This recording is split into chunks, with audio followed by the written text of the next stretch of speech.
This video is not meant for children and is brought to you by support from Patreon.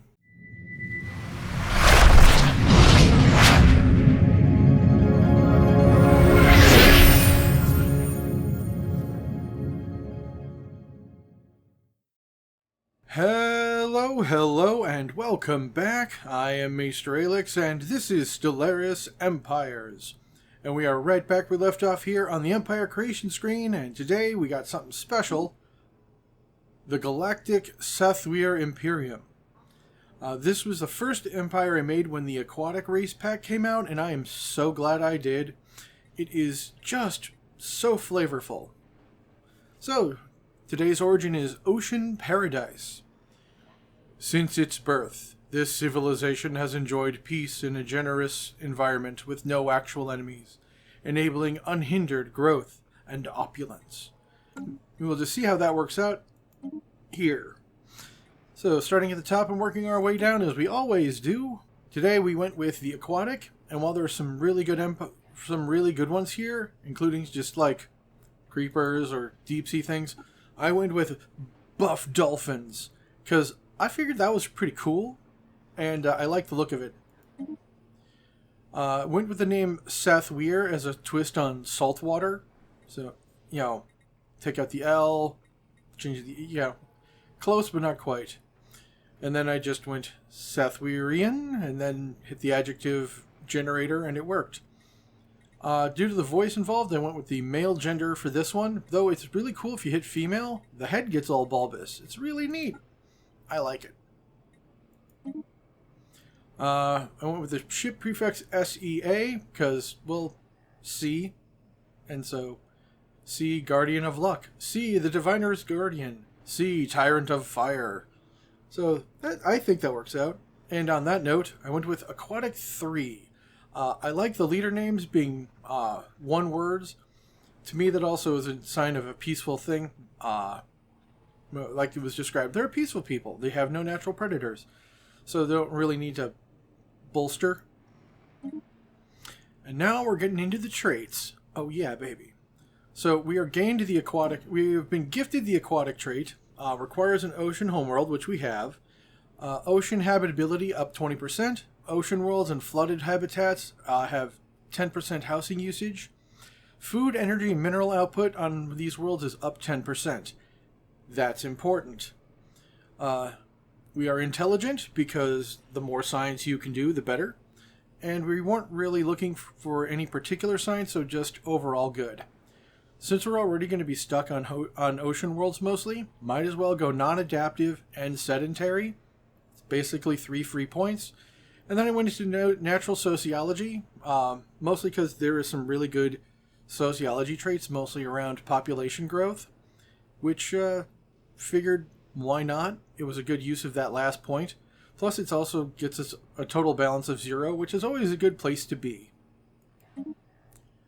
Alright, I named the world Stormwall. The star name Tempestua, like the Tempest.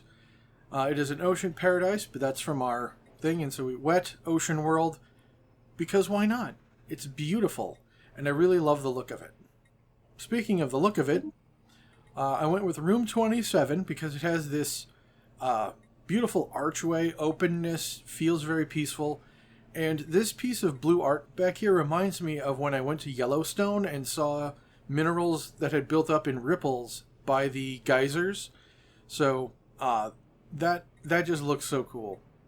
And of course we went with the Aquatic City, which has these just beautiful fluid forms. And I just... looks so good. With the Ocean Paradise, our ocean world is our home world of size 30, which is great. Planetary modifiers, we are an ocean paradise, so our happiness is up 15%, our pop growth speed is up 10%, and our resources are up 5%. Beautiful. Planetary features a crystal reef, which gives us crystal mines, 2 of those. And instead of guaranteed habitable worlds, we have frozen worlds. Now, though that's not going to be immediately apparent, but we can turn frozen worlds into more water, and that's really neat. Alright, now here is where all the magic really happens. We're just going to go left to right this time. Our ethics, I went with Authoritarian because the worker pop resource is up again. Fanatic Materialist for more research speed to go with our generic research speed. I chose Imperial not because of my hate of elections, but because the resources from those jobs are up an additional 10%. So we're just stacking all of our modifiers. Anglers. This society is well adapted to an aquatic environment, using the bounty of the sea to fuel its economy. It affects on oceans worlds, agricultural districts are uncapped. On wet worlds, farmers are replaced by anglers and pearl divers.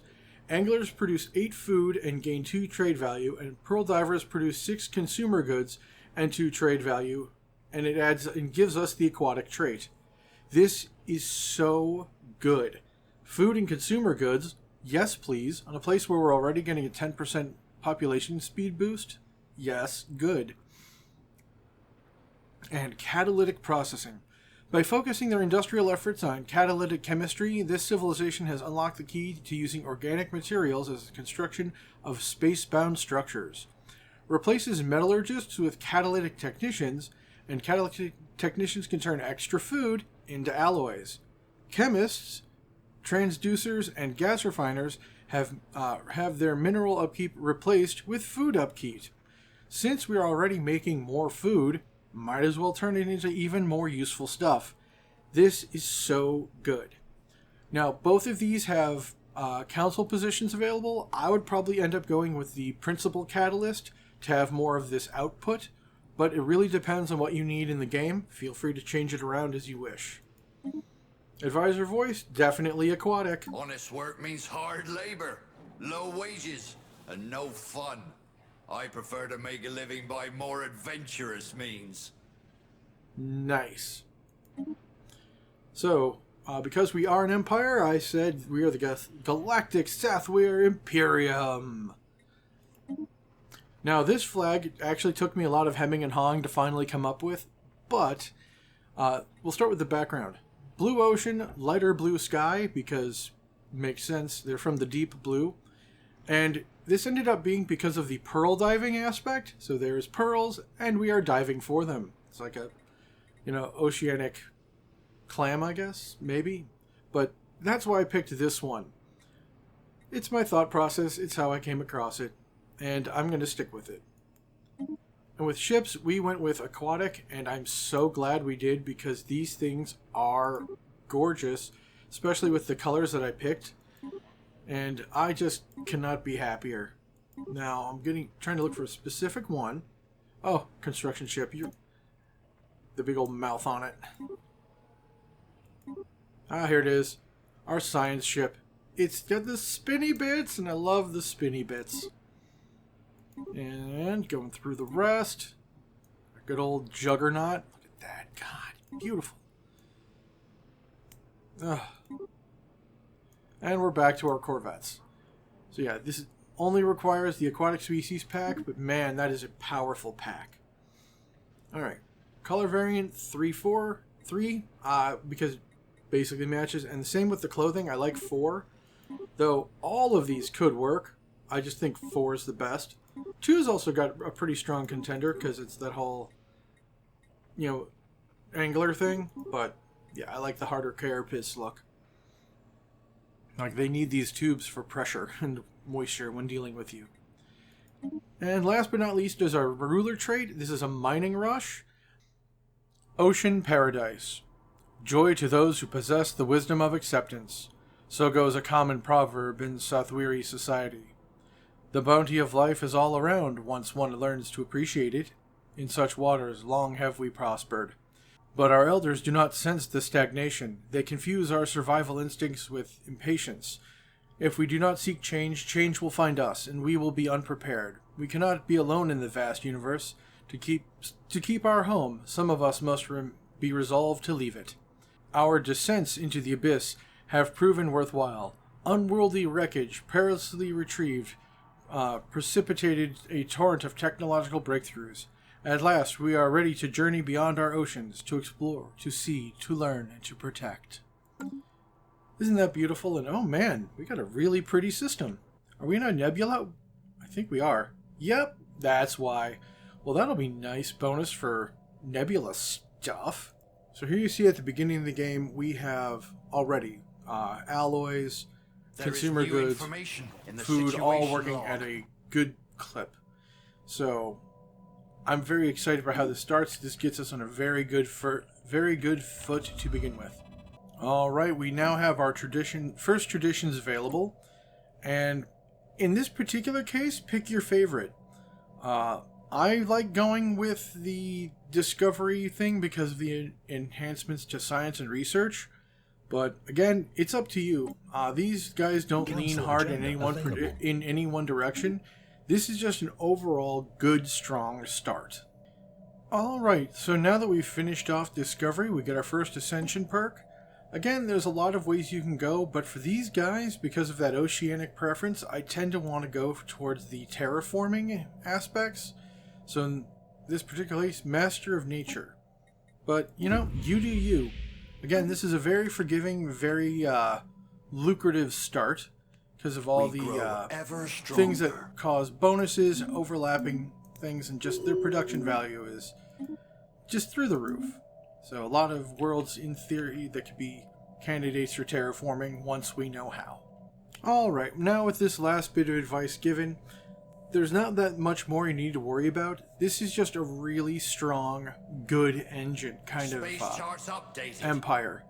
There's no funky things you need to really do. There's nothing you need to particularly push yourself for. They're just strong across the board. I have tried very little effort in getting our resources in place. And look, more than enough consumer goods, more than enough food, more than enough minerals, never enough alloys, but that's something else entirely. So, I hope everyone gives this one a try. They're a really good, just strong start. It's a really good, just strong start. And with strong starts, you snowball and you get strong mediums and strong ends. And if you stay on top of your science, really there's nothing that can't stop you. And as far as traditions go, again, I lean towards the terraforming. It tends to fit. So, with that being said, here's where I'm going to say thank you all for joining me. I really hope you're enjoying this series as much as I'm enjoying making it for all of you.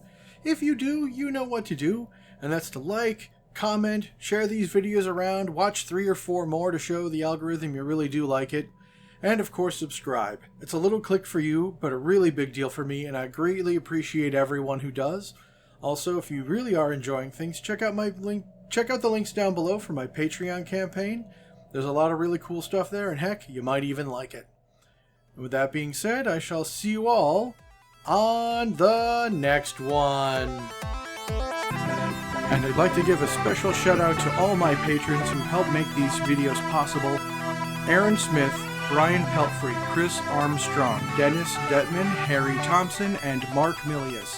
Thank you all so much for your contributions. I wouldn't have this channel without you.